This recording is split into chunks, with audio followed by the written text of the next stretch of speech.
Feasibility Study and Conceptual Design of Eco-Town Project, Samut Prakarn Province, Thailand. This project proposes a development plan for a new eco-town in Bangkok suburb, where circular economy development towards SDGs is promoted. From the project's objectives and the area's geographical, socio-economic characteristics, we developed the overarching concept, and then proposed target industries, land use strategies, and infrastructure development. First, target industries include eco-industries related to water, energy, environment, and resource circulation, eco-smart life, and food-related eco-industries. Second, land use strategy suggests key functions, namely eco-industrial park, roadside station, waste management facility, renewable energy facility, logistics facility, eco-residential areas, and eco-parks. Third, the development is supported by green infrastructure and high technology. Green infrastructure is the connected network of green and blue natural assets, which help protect from storm surge, flooding and heat island effects. High techs are those related to waste management, renewable energy, monitoring of weather, ecosystem, disaster, crime and traffic. Let's look at the site in Samut Prakarn Province, Bangkok Metropolitan Region. The site is located along the Transport and Industrial Park corridor from Bangkok to Pattaya. It is about 40 kilometers east of Bangkok City, 20 kilometers south of Suvarnabhumi International Airport, and 50 kilometers north of Lam Chabang International Seaport. The site directly faces Sukhumvit Road, along which BTS Green Line will be extended. The entire target area is about 800 hectares, of which 200 hectares will be developed. There are existing communities, aquaculture ponds, a power plant and an abandoned wastewater treatment plant.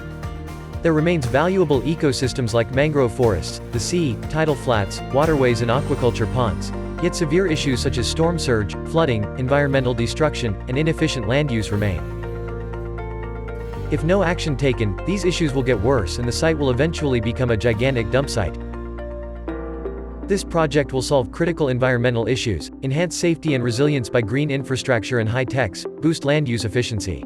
The site is suitable for attracting eco-industries related to resource recycling and upcycling including food waste, water and renewable energy techs. First, three types of lands are defined: conservation, improvement, and development areas. Then a comprehensive eco-industrial town with eco-park system, waste management facility, roadside station, and eco-residential area are proposed. Positive ripple effects to further areas can be expected. We propose a development area of 200 hectares, together with 4 eco-parks of 25 hectares in total. We call this Phase 1 development. 3 vehicle road types are proposed: 30 meters major arterial, 20 meters minor arterial, and 15 meters collector roads. Key functions are located around the eco-industrial area. A 4 meters high embankment and conserved mangrove belt serve as countermeasures against storm surge and flooding. Eco-industrial areas, 100 hectares, account for half of development land. This is the eco-industrial area. A 100 meters wide converted river as the main green infrastructure divides the area into north and south zones. Vehicle roads are separated from the walking and biking promenade to enhance safety. For safety and security, grounds are built higher as distances from the river increase, and the entire area is enclosed by green fence. Central shared facilities can become evacuation sites during emergency. Various new and local eco-industries will be attracted. The north zone caters for relatively smaller factories, 1 to 2 hectares.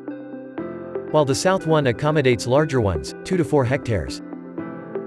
As flooding countermeasure, 2 20-meter wide reservoir channels are placed along the river. The river during normal times will have a narrow and shallow flow. During a heavy rain, it will reach full capacity to store, flow and discharge water. When a flood occurs, 2 reservoir channels will help store outflown water. Factories, open spaces and lawn-type parking also absorb rainwater. Open spaces and sport fields. The central promenade serves as a green spine connecting BTS station, roadside station, 2 industrial zones, and sports park.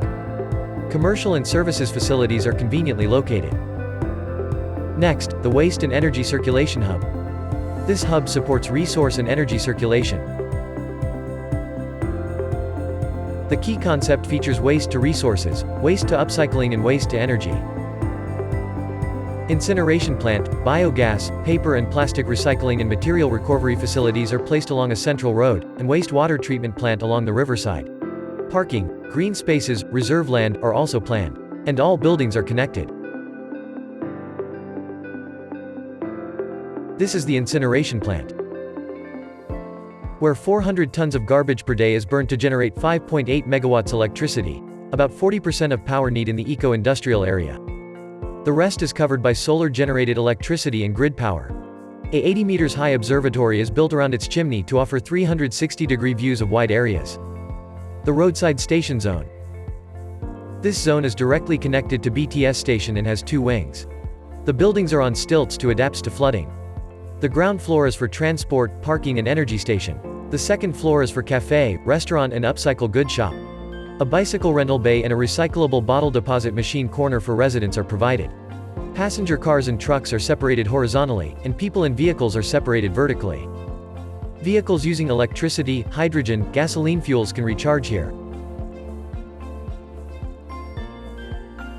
This zone serves as a multimodal hub of various transportation modes.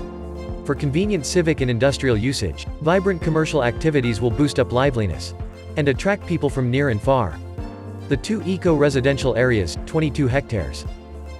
First, the eco-residential complex area, 10 hectares, provides 3,000 to 3,500 studio apartments mostly for young, single factory workers. This area is directly connected to both BTS line and the industrial park. The area offers various functional subzones, with 5-story residential blocks built on stilts.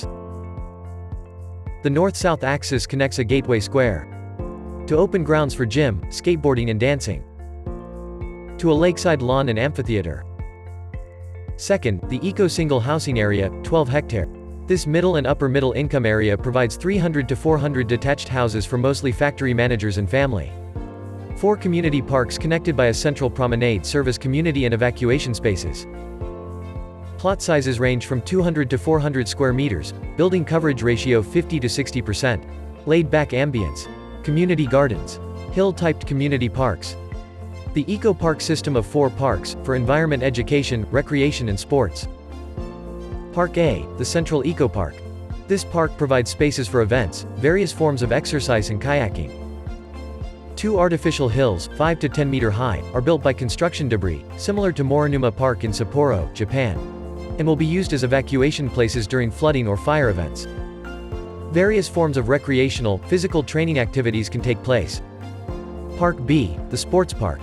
This park caters for both new as well as existing nearby residents, strengthening their health and social interaction. Park C, the Ecosystem Viewing Park. Here visitors can observe various creatures on riverbanks and tidal flats, with low and close-up viewpoints. Park D, the Birdwatching Park. This park offers up to 5-meter-high viewpoints to watch and listen to diverse kinds of birds and creatures in mangrove forests, and offer immersive experiences.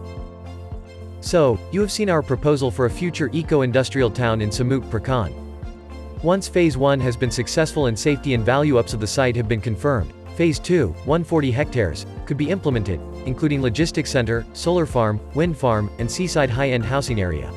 To proceed, it will be necessary to conduct environmental impact assessment, engineering-related surveys, stakeholder meetings, etc. Thank you for your interest and attention.